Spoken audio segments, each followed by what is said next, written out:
someone you know were injured in an accident, you have. Now, here's your problem. You have two trees, right? In Eden, right? One is called the tree of life, one is called the tree of the knowledge of good and evil. But you're also told there are two cherubs with their fiery swords that block the way of the tree of life. Uh, and who is Satan? The anointed cherub that covers. Right! Then who is Jesus? The first of the cherubs. Right!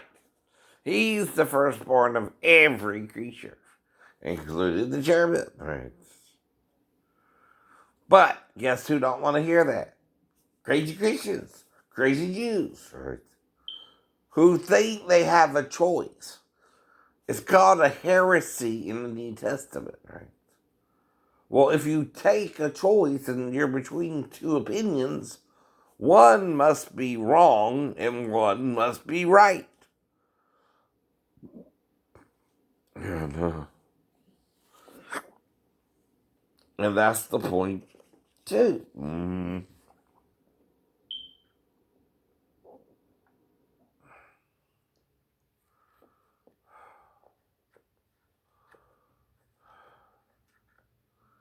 And that's the whole point to everything, right? You weren't there personally.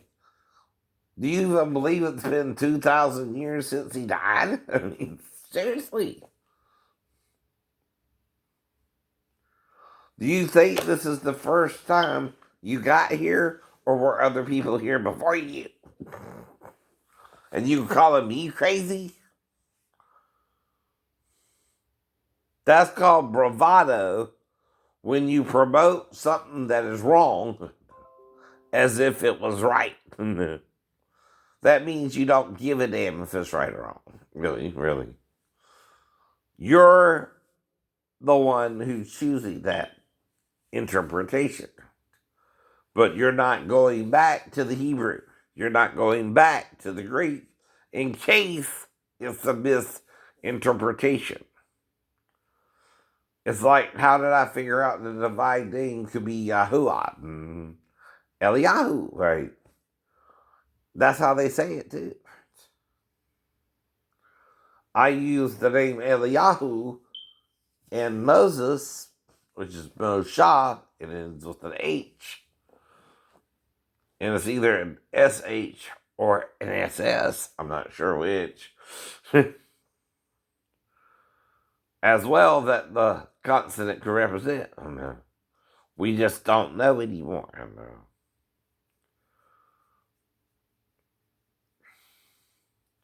So if they're saying Elisha, why are they doing that? To hide Moses' name as an SS? Or again, all right.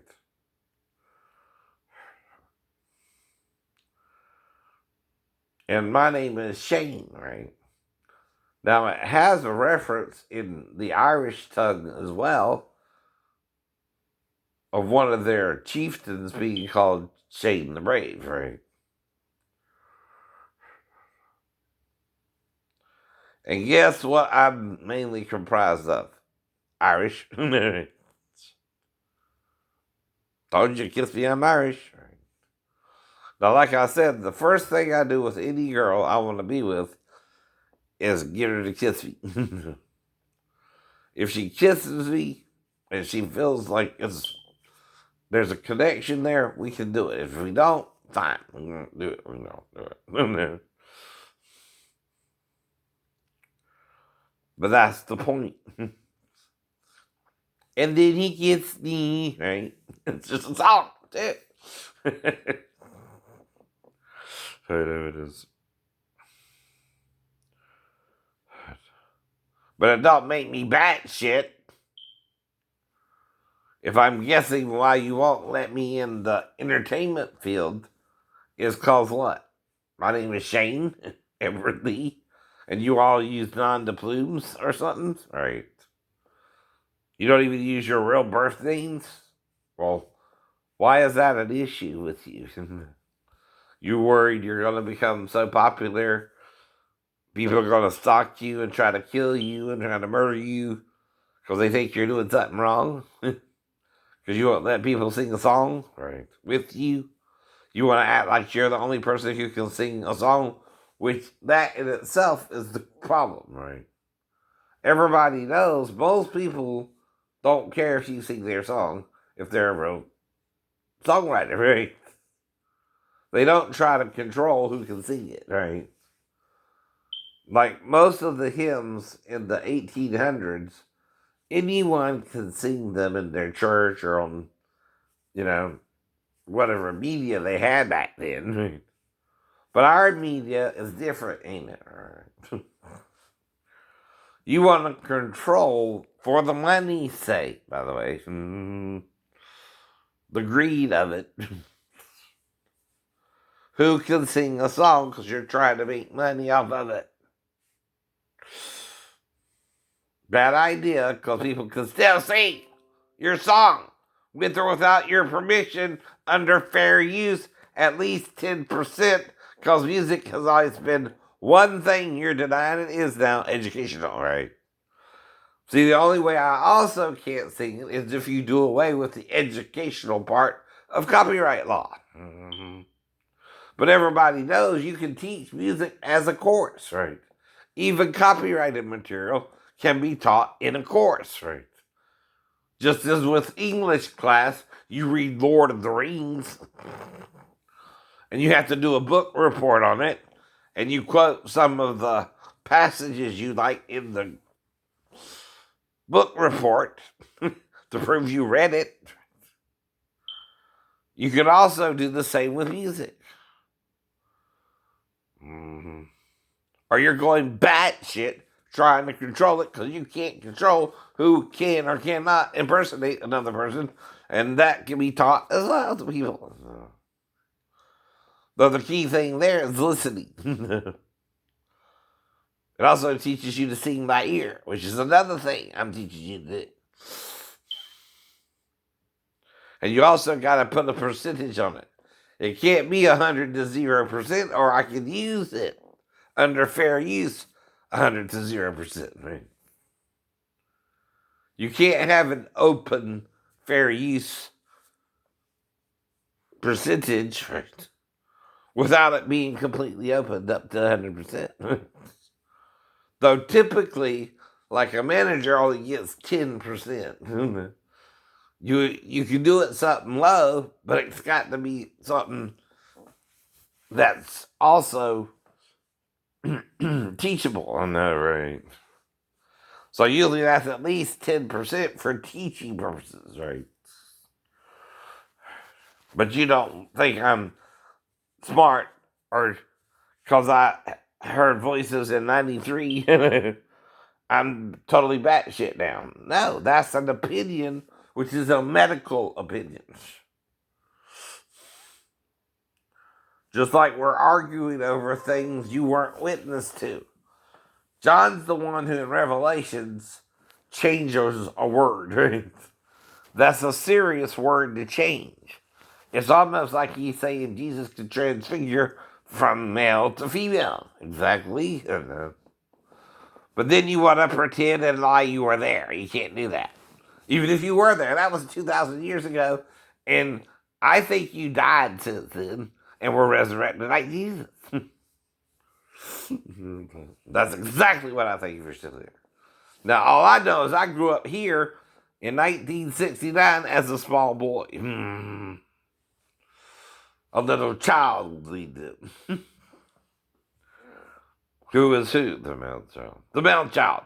And all male children, like all female children, grow up. Now, the thing is, though, two people appeared with Christ, who he was talking with, in front of Peter, James, and John.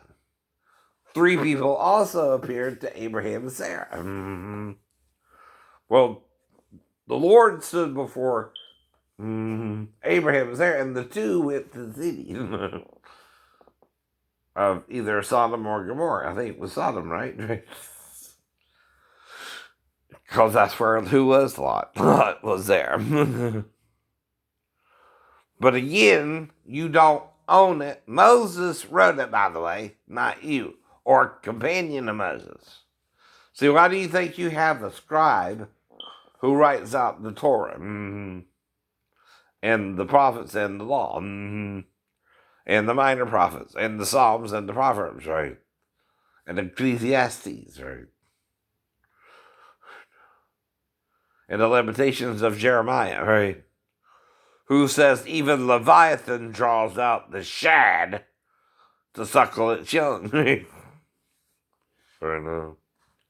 But there are kings who have female breasts, right? All right, let's see where we're at on the G World. That's 841. No sides, only love.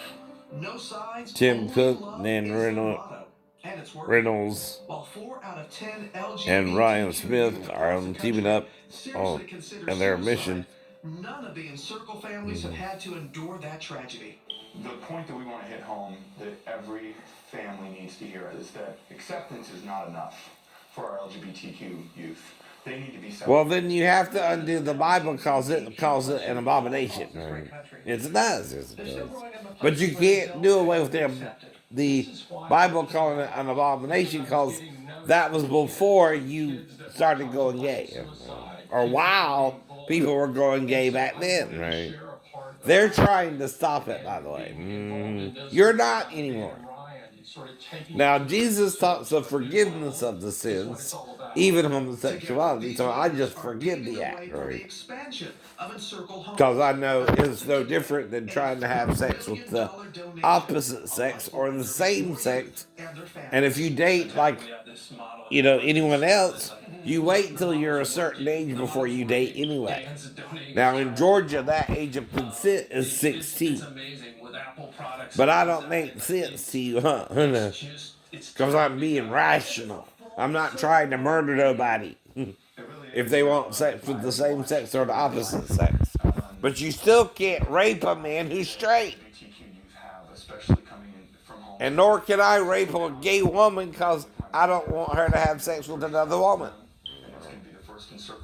Exactly the point. That ain't gonna make her straight, even if I do rape her. That's gonna make her withdraw within herself. Right. But there again, if I'm a straight man and everybody wants to go gay, that's gonna be a problem for me in the future. If I want to date a woman. So what are you doing? Say, let's do it because we can do it? It is what I mean. This is definitely correct. And why do you think teens commit suicide? Right? There was so much more that we talked Do you think you can do whatever you want and put it under unconditional love? The Bible calls rape as murder. But so are you murdering yourself if you go gay. You can't reproduce without the aid of a surrogate woman or sperm from a sperm donor. So unless you all want to go gay, what are you talking about? All right. You can't all go gay either just because the population is increasing. That's what it looks like too. And none of you were there when Moses wrote it. None of you were there when the disciples wrote when they wrote about Jesus. You're just being vain and wanting to lie about it because you don't like being straight or gay. Right. Either way. When the only thing Christ can offer you, gay or straight, is forgiveness of your mistakes, which is too part of unconditional love. Right. I'm critiquing it. I'm explaining why people get suicidal about being gay, and it's from the Bible, which is a religious source material which we have freedom of in America. Now, if the Bible calls a man lying with a man as he lies with a woman sexually an abomination, that's saying it's not a good thing to do. In fact, Moses talks of a man spilling his seed only two different ways. One is without a woman, which might imply masturbation before evening, and then washing afterwards, and you're unclean till evening. You can then masturbate at least once a day. By the way, the other is with the woman when you ejaculate inside of her vagina, right? Which is straight sex. But do I hate gay people? No, I don't like what they're doing, and I call it wrong. Civil rights and so on. We said we're going to cross over to the dominant society. Hip hop said, no, but I don't try to harm them or stone them, like Jesus pointed out with the woman caught in the act of adultery, or him healing on the Sabbath day, or the disciples picking corn on the Sabbath day. All those are stonable offenses, right? Jesus is saying we need to do away with some of your murderers' intent towards people who feel differently than you about sex too, right? But the other problem is rape of a person that's gay or straight. Like I said, you can't rape a straight man, nor can a straight man rape a gay woman, right?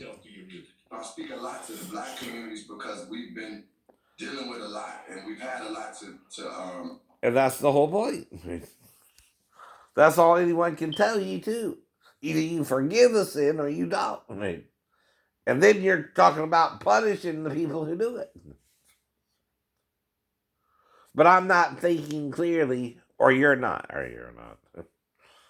But the problem becomes in where you put a bunch of men who are gay on the ship, and a straight guy goes to the ship and has to deal with gay men who are in the closet. Because see, if you're quid pro quo me and asking me if I'm gay 3 times, you're coming out the closet, you want to fuck me up the butt. Or you want to train me. That's quid pro quo. And no man talks about it when he's in the Navy. It has to come out later on. Just like when our counselor tried to touch a 14-year-old boy in camp, they told us not to talk about it. And most people don't. I don't know who this idiot on YouTube is, but they're making them and my ex-wife and her whole family look bad, because all I remember is sleeping on the damn couch till I could move back to base. And the first 4 days, the girl was with her dad. Well, if you're going to accuse me, how do you know the dad didn't coach her to come in there to me? And my ex-wife wasn't asleep when she did, right? Now, if she's awake when she did, she's trying to trap me in with her own daughter herself, right? Those are just the only 2 options you got there, right? Both are evil, by the way. Both are wrong on my part. I don't normally have to deal with a 4-year-old wake me up in the middle of the night. Do you? No. If you're sleeping on the couch. And she would have to come in there fully to wake me up if I'm already asleep when she comes in. Even if she times it a few minutes after I turned off the TV to go to sleep, right? I could have went to sleep and then have to deal with her. But if she's doing what her mother told her to do, I still gotta ask her who showed her that. That's her problem with it too. I did. If she were to come in there to me, I know I did.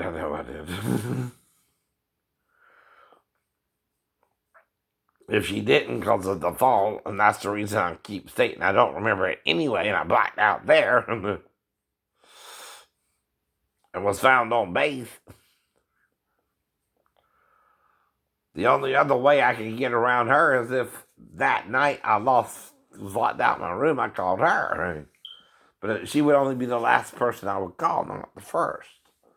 We had broken up because she left me stranded in Tennessee. And started a fight with me at the beginning of August before I went to Bethesda for 2 weeks, right? Then she's wanting to go get her daughter when I have to be back by Monday. So I'm speeding through the mountains trying to get there and back, right?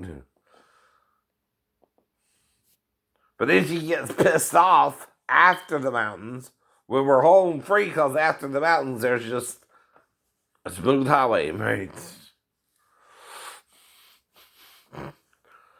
I even was speeding when I took David to Oklahoma both with the show and a rented vehicle, because I had to have had the vehicle back by a certain time. Exactly. I had to be back by Monday, Daphne. It's not all about you either. Or Amanda.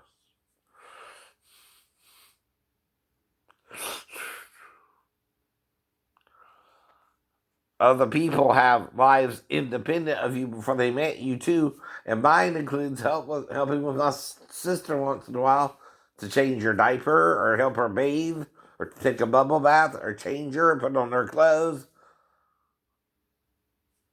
whatever she needed me to do. Until I joined the Navy 8 years later. But still nothing happened sexually between me and my sister, so why would something happen with me and my stepdaughter?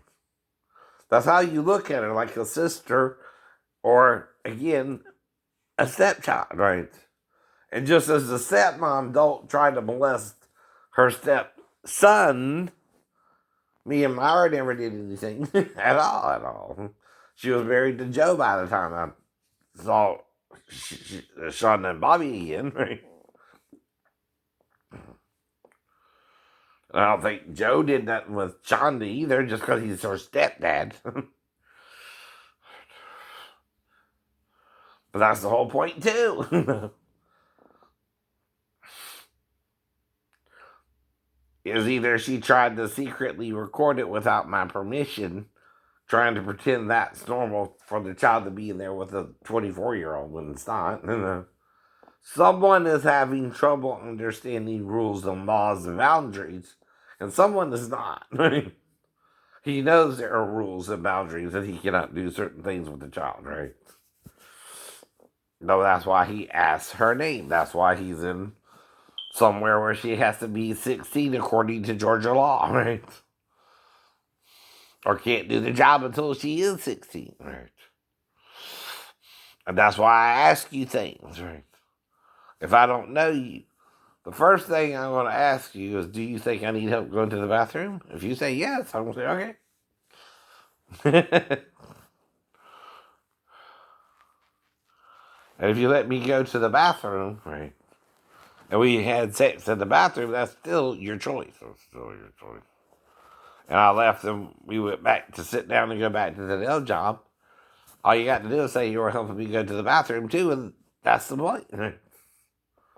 But the problem is it's over an hour. And I'm sure something more happened in that store if it's over an hour. But the problem is I asked her age and she said 37. So with Asian girls, you can't tell their age after, say, 16, 15, and 14. You have to ask them how old they are. Mm-hmm. Because you're not sure. So am I wrong there either? No. And plus, I keep saying I want to marry an Asian girl and be with her and her be with me if she wants to, right? So what's the problem? Mm-hmm. Okay. Mm-hmm.